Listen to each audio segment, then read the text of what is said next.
Assalamualaikum warahmatullahi wabarakatuh. Alhamdulillahirrabbilalamin. Wassalatu wassalamu ala asrofil anbiya'i wal mursalin wa ala alihi wa sahbihi wa baraka wasallam. Pada pertemuan kali ini kita akan membahas terkait akad mudharabah. Nah, apa sih akad mudharabah itu? Jika kita lihat dari segi bahasa, mudharabah berasal dari kata ad-darbi fil ardi, yaitu bepergian untuk urusan dagang. Disebut juga qirad yang berasal dari kata al-qardu yang berarti potongan, karena pemilik memotong sebagian hartanya untuk diperdagangkan dan memperoleh sebagian keuntungan. Nah, definisi mudharabah dalam PSAK 105 yaitu sebagai akad kerjasama usaha antara dua pihak, di mana pihak pertama yaitu sohibul mal atau pemilik dana menyediakan seluruh dana, sedangkan pihak kedua pengelola dana atau mudharib bertindak selaku pengelola, dan keuntungan dibagi di antara mereka sesuai kesepakatan, dengan kerugian finansial hanya ditanggung oleh pemilik dana. Nah, di sini kuncinya. Untuk keuntungan dibagi di antara mereka sesuai kesepakatan. Misal 40 atau 60%. Nah, sedangkan kerugian finansial hanya ditanggung oleh pemilik dana. Kerugian akan ditanggung pemilik dana sepanjang kerugian itu tidak diakibatkan oleh kelalaian pengelola dana. Apabila kerugian yang terjadi diakibatkan oleh kelalaian pengelola dana, maka kerugian ini akan ditanggung oleh pengelola dana. Dalam PSAK 105 Part 18 memberikan beberapa contoh bentuk kelalaian pengelola dana, yaitu persyaratan yang ditentukan di dalam akad tidak terpenuhi, tidak terdapat kondisi di luar kemampuan atau force majeure yang lazim dan atau yang telah ditentukan dalam akad, atau merupakan hasil dari institusi yang berwenang. Akad mudharabah merupakan suatu transaksi investasi yang berdasarkan kepercayaan. Kepercayaan merupakan unsur penting dalam akad mudharabah, yaitu kepercayaan dari pemilik dana kepada pengelola dana. Oleh karena kepercayaan merupakan unsur penting, maka mudharabah dalam istilah bahasa Inggris disebut trust financing. Pemilik dana merupakan investor disebut beneficial ownership atau sleeping partner, dan pengelola dana disebut dengan managing trustee atau labor partner. Nah, itu sedikit gambaran umum dari akad mudharabah. Nah,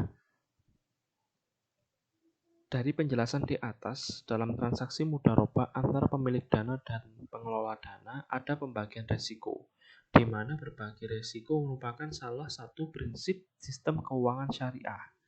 Berbagi risiko dalam hal terjadi kerugian, di mana pemilik dana akan menanggung risiko finansial, sedangkan pengelola dana akan memiliki risiko non-finansial. Risiko non-finansial ini dimaksud mungkin adalah kerugian waktu, kerugian tenaga, dan lain-lain. Hal ini selaras dengan hadis dari Rasulullah SAW yang diriwayatkan oleh Ali radhiyallahu anhu. Pungutan itu tergantung pada kekayaan, sedangkan laba tergantung pada apa yang mereka sepakati bersama. Dalam mudharabah, pemilik dana tidak boleh mensyaratkan sejumlah tertentu untuk bagiannya karena dapat dipersamakan dengan riba, yaitu meminta kelebihan atau imbalan tanpa ada faktor penyeimbang atau iwat yang diperbolehkan oleh syariah.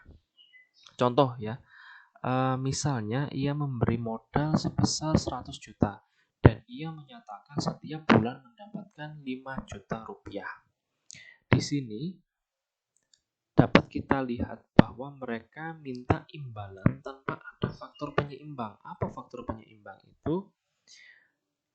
Dalam mudharabah, pembagian keuntungan harus dalam bentuk persentase nisbah, Misalnya 70-30, 70 untuk pengelola dana dan 30% untuk pemilik dana.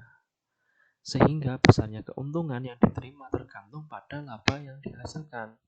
Nah, ketika dia meminta uang 5 juta setiap bulan, ketika itu ada keuntungan dan keuntungannya lebih dari 5 juta, nah inilah yang tidak diperbolehkan oleh syariah. Karena angka 5 juta yang tadi tidak ada dasarnya, tidak ada faktor penyeimbang. Dan padahal di sini di dalam mudharabah dipersyaratkan terkait masalah persentase nisbah. Nah, apa sih hikmah dari akad mudharabah ini? Hikmah dari sistem mudharabah adalah dapat memberi keringanan pada manusia. Terkadang ada sebagian orang yang memiliki harta tetapi tidak mampu untuk membuatnya menjadi produktif. Terkadang pula ada orang yang tidak memiliki harta tetapi ia mempunyai kemampuan untuk memproduktifkannya, sehingga dengan akad mudharabah kedua belah pihak dapat mengambil manfaat dari kerjasama yang terbentuk. Pemilik dana mendapatkan manfaat dengan pengalaman pengelola dana, sedangkan pengelola dana dapat memperoleh manfaat dengan harta sebagai modal. Dengan demikian dapat tercipta kerjasama antara modal dan kerja, sehingga dapat tercipta kemaslahatan dan kesejahteraan umat. Nah, itu tadi merupakan gambaran umum terkait akad mudharabah dan juga hikmah dari akad mudharabah. Nah, selanjutnya adalah skema akad mudharabah. Nah, di sini sudah ada skema dari akad mudharabah. Ada pemilik dana, ada pengelola dana, ada akad, ada proyek usaha, dan juga ada nanti keuntungan maupun kerugian. Nah, di sini pemilik dana dan pengelola dana menyepakati terkait akad mudharabah. Proyek usaha sesuai akad mudharabah dikelola oleh pengelola dana. Proyek usaha menghasilkan keuntungan atau kerugian. Jika untung, akan dibagi sesuai dengan nisbah. Nisbah tadi yang contoh tadi adalah 70-30 atau misalkan 80 atau 20 atau sesuai kesepakatan antara pemilik dana dan pengelola dana. Dan apabila rugi ditanggung oleh pemilik dana. Nah, ada 3 jenis akad mudharabah. Yang pertama adalah mudharabah mutlaqah. Mudharabah mutlaqah ini adalah mudharabah di mana pemilik dana memberikan kebebasan kepada pengelola dana dalam pengelolaan investasinya. Mudharabah ini disebut juga investasi tidak terikat. Yang kedua adalah mudharabah muqayyadah. Mudharabah muqayyadah ini di mana pemilik dana memberikan batasan kepada pengelola antara lain mengenai dana, lokasi, cara, atau objek investasi atau sektor usaha. Contoh, misalnya tidak mencampurkan dana yang dimiliki oleh pemilik dana dengan dana yang lainnya. Tidak menginvestasikan dananya pada transaksi penjualan cicilan tanpa penjamin atau mengharuskan pengelola dana untuk melakukan investasi sendiri tanpa melalui pihak ketiga. Mudharabah jenis ini disebut juga investasi terikat. Yang ketiga, mudharabah musyarakah. Mudharabah musyarakah ini adalah mudharabah di mana pengelola dana menyertakan modal atau dananya dalam kerjasama investasi. Di awal kerjasama, akad yang disepakati adalah akad mudharabah dengan modal 100% dari pemilik dana.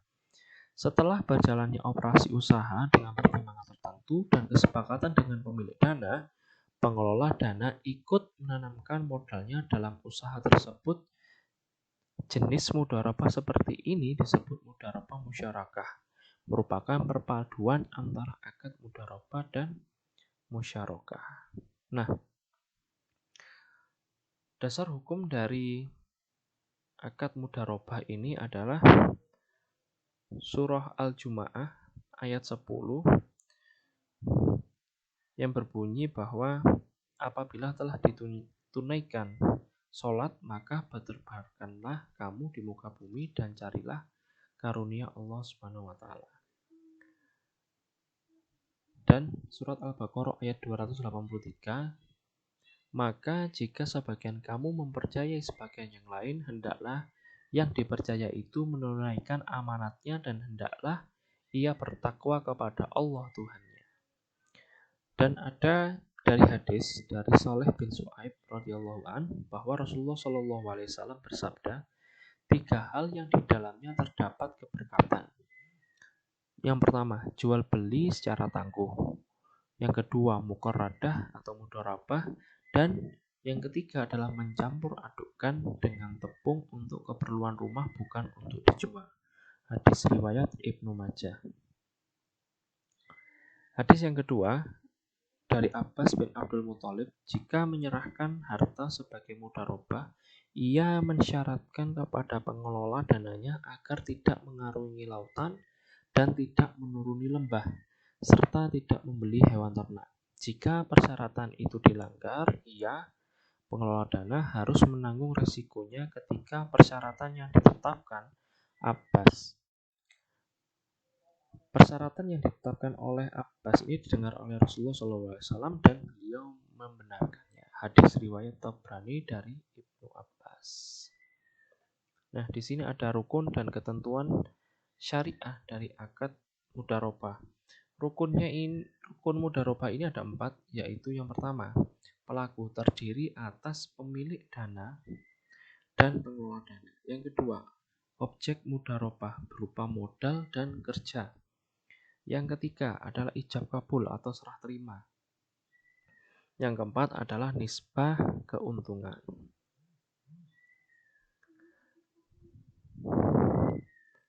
Nah, ketentuan syariah adalah sebagai berikut. Yang pertama, pelaku harus cakap hukum dan balik. Pelaku akad mudharabah dapat dilakukan sesama muslim atau dengan non-muslim. Pemilik dana tidak boleh ikut campur dalam pengelolaan usaha, tetapi ia boleh mengawasi sebagai controlling. Nah, untuk objek mudharabah, ketentuan syariahnya adalah sebagai berikut. Untuk modal yang diserahkan dapat berbentuk uang atau aset lainnya. Dinilai sebesar nilai wajar, harus jelas jumlah dan jenisnya. Nah, nanti ini terkait masalah uang, penyerahan uang atau aset lainnya, khususnya aset lainnya dinilai sebagai nilai wajar akan disampaikan di slide berikutnya terkait bagaimana pengakuan nilai wajar apabila ada kerugian atau misalkan penurunan atau peningkatan dari nilai aset tersebut. Nah, yang kedua adalah modal harus tunai dan tidak utang. Modal harus diketahui dengan jelas jumlahnya sehingga dapat dibedakan dari keuntungan. Yang selanjutnya adalah pengelola dana tidak diperkenankan untuk memudharabahkan kembali modal mudharabah, dan apabila terjadi maka dianggap terjadi pelanggaran kecuali atas izin pemilik dana. Nah, untuk objek mudharabah terkait kerja, yaitu kontribusi pengelola dana dapat berbentuk keahlian, keterampilan, selling skill, management skill. Yang kedua, kerja adalah hak pengelola dana dan tidak boleh diintervensi oleh pemilik dana. Jadi pemilik dana hanya sebatas pengawasan atas usaha yang dijalankan. Yang ketiga, pengelola dana harus menjalankan usaha sesuai dengan syariah. Yang selanjutnya, pengelola dana harus mematuhi semua ketetapan yang ada dalam kontrak. Nah, yang selanjutnya adalah ijab kabul atau serah terima. Di sini adalah pernyataan dan ekspresi saling ridho rela di antara pihak pelaku akad yang dilakukan secara verbal, tertulis, melalui korespondensi atau menggunakan cara komunikasi modern. Nah, ini sebaiknya memang harus ditulis karena nanti di situ akan dijelaskan kegiatan usahanya seperti apa, nilai modal yang disetorkan berapa, nisbah keuntungannya nanti berapa, dan ketentuan-ketentuan atau syarat-syarat yang lain. Nah, yang selanjutnya adalah nisbah keuntungan. Nisbah adalah besaran yang digunakan untuk pembagian keuntungan, mencerminkan imbalan yang berhak diterima oleh kedua pihak yang bermudharabah atas keuntungan yang diperoleh. Perubahan nisbah harus berdasarkan kesepakatan kedua belah pihak. Pemilik dana tidak boleh meminta pembagian keuntungan dengan menyatakan nilai nominal tertentu karena dapat menimbulkan riba. Ini tadi seperti contoh yang di slide yang sebelumnya terkait ada persyaratan setiap bulan harus sekian juta. Nah, itu tidak boleh. Nah, bagaimana terkait berakhirnya akad mudharabah? Berakhirnya akad mudharabah ini bisa dibatasi dalam waktu dan berakhir pada waktu yang telah ditentukan.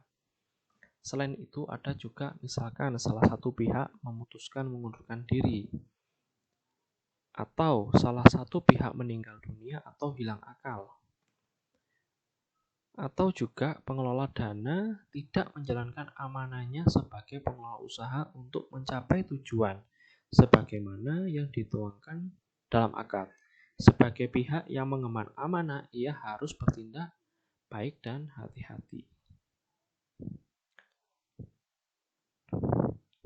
Nah, di sini saya sudah buatkan contoh terkait bagaimana pembagian hasil usaha akad mudharabah menurut PSAK 105. Contoh, Tuan A menginvestasikan dananya sebesar 20 juta rupiah kepada Tuan B untuk usaha konveksi gamis.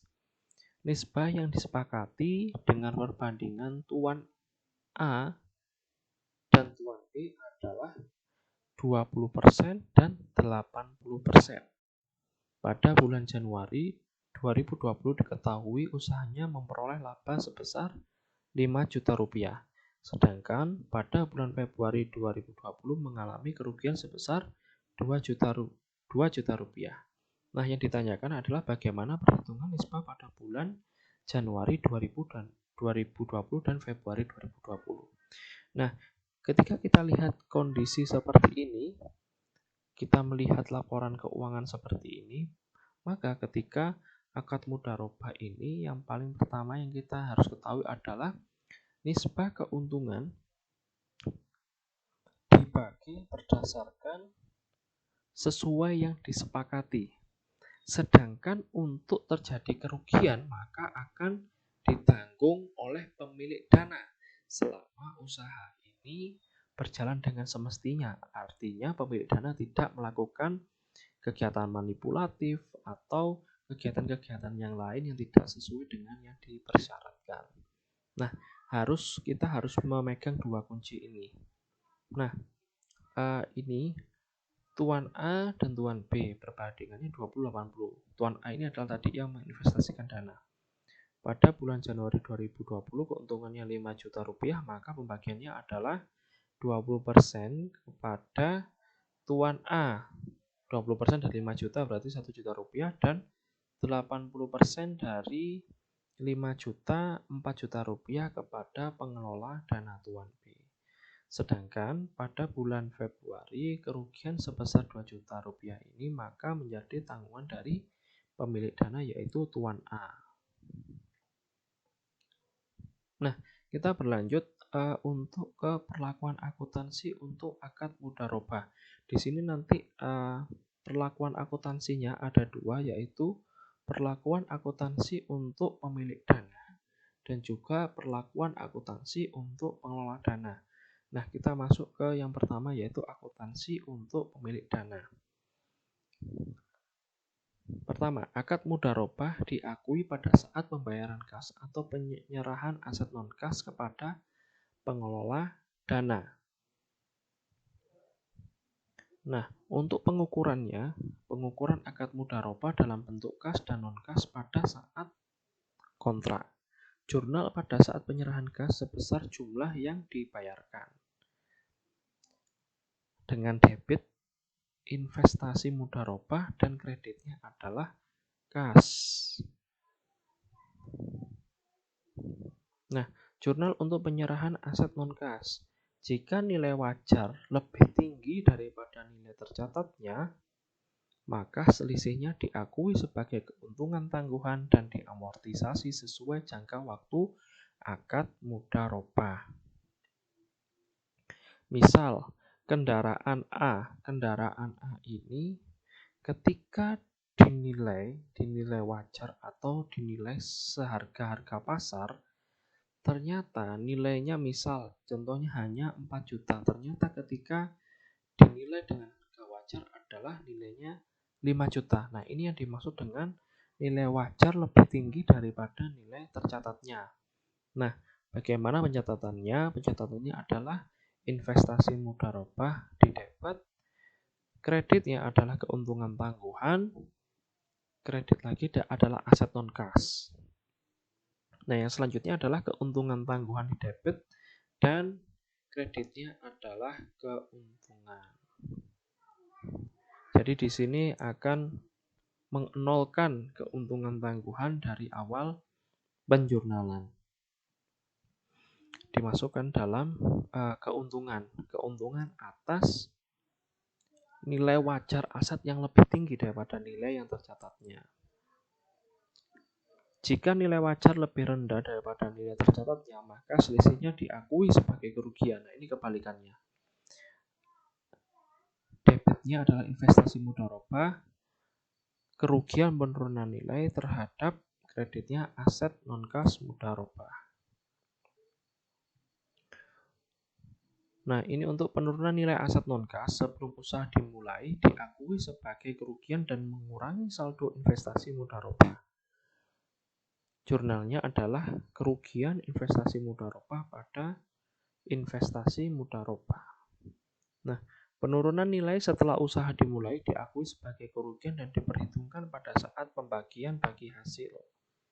Debitnya adalah kas, kerugian investasi mudharabah terhadap pendapatan hasil bagi hasil mudharabah. Penurunan nilai pada saat atau setelah barang dipergunakan, maka kerugian tersebut diperhitungkan pada saat pembagian bagi hasil. Debitnya adalah kas, kerugian investasi mudharabah terhadap pendapatan bagi hasil mudharabah. Pencatatan kerugian yang terjadi dalam suatu periode sebelum akad mudharabah berakhir diakui sebagai kerugian dan dibentuk penyisihan kerugian investasi. Debitnya adalah kerugian mudharabah, kreditnya adalah penyisihan kerugian investasi mudharabah.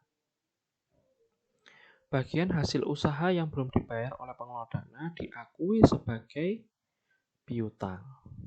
Jurnalnya adalah piutang pendapatan bagi hasil pada pendapatan bagi hasil mudharabah. Nah, saat pengelola dana ini membayar bagi hasilnya, maka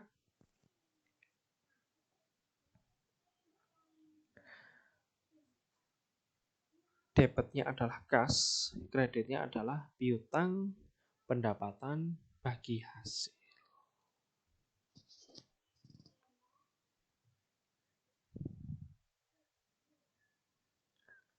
Nah, pada saat akad mudharabah berakhir, debitnya adalah kas atau piutang atau aset non-kas, penyisihan kerugian investasi terhadap investasi mudharabah dan keuntungan. Ini ketika misalkan diakumulasi agregat pada saat akhir akad mudharabah diketahui ada keuntungan. Nah, jika pada akhir agregat ternyata adalah terjadi kerugian, maka jurnalnya adalah kas atau piutang atau aset non-kas, penyisihan kerugian investasi, kerugian terhadap investasi mudharabah.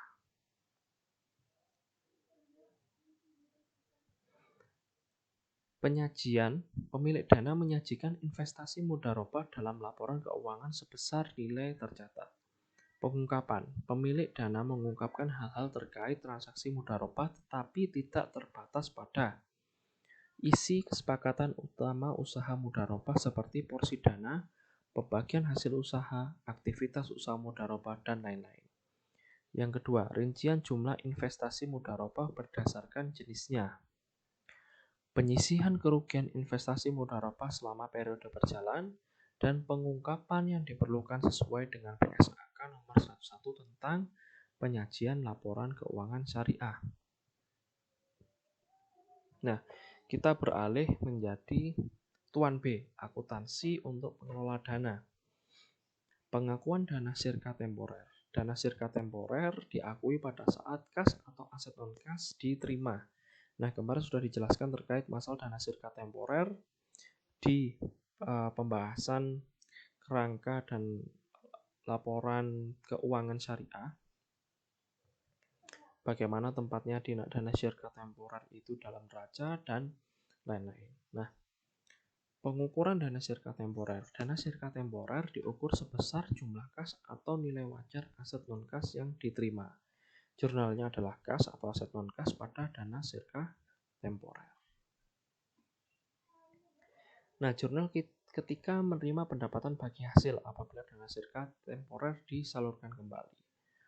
Kas atau piutang pada pendapatan yang belum dibagikan. Jurnal ketika dibagi hasilkan pada pemilik dana. Beban bagi hasil mudharabah pada utang bagi hasil mudharabah. Nah, jurnal pada saat pengelola dana membayar bagi hasil adalah utang bagi hasil mudharabah pada kas. Akuntansi untuk pengelola dana. Jurnal penutup untuk pendapatan bagi hasil dan beban bagi hasil apabila dana sirka temporer disalurkan kembali. Yang pertama, jurnalnya adalah pendapatan belum dibagi hasilkan pada beban bagi hasil. Di akhir akad pencatatan yang akan dilakukan adalah dana sirka temporer di debit, kreditnya adalah kas atau aset non-kas. Jika ada penyisian kerugian sebelumnya, debitnya adalah dana sirka temporer, kreditnya adalah kas atau aset non-kas, dan penyisihan kerugian. Penyajian pengelola dana menyajikan transaksi mudharabah dalam laporan keuangan. Yang pertama, dana sirka temporer dari pemilik dana disajikan sebesar nilai tercatatnya untuk setiap jenis mudharabah. Yang kedua, bagi hasil dana sirka temporer yang sudah diperhitungkan tetapi belum diserahkan kepada pemilik dana disajikan sebagai pos bagi hasil yang belum dibagikan di kewajiban. Pengungkapan. Yang pertama, isi kesepakatan utama usaha mudharabah. Yang kedua adalah rincian dana sirka temporer yang diterima berdasarkan jenisnya. Dan yang ketiga adalah penyaluran dana berasal dari mudharabah muqayyadah. Nah, itu adalah pembahasan dari akad mudharabah. Saya rasa cukup sekian pembahasannya. Terima kasih. Semoga ilmu ini bermanfaat. Wassalamualaikum warahmatullahi wabarakatuh.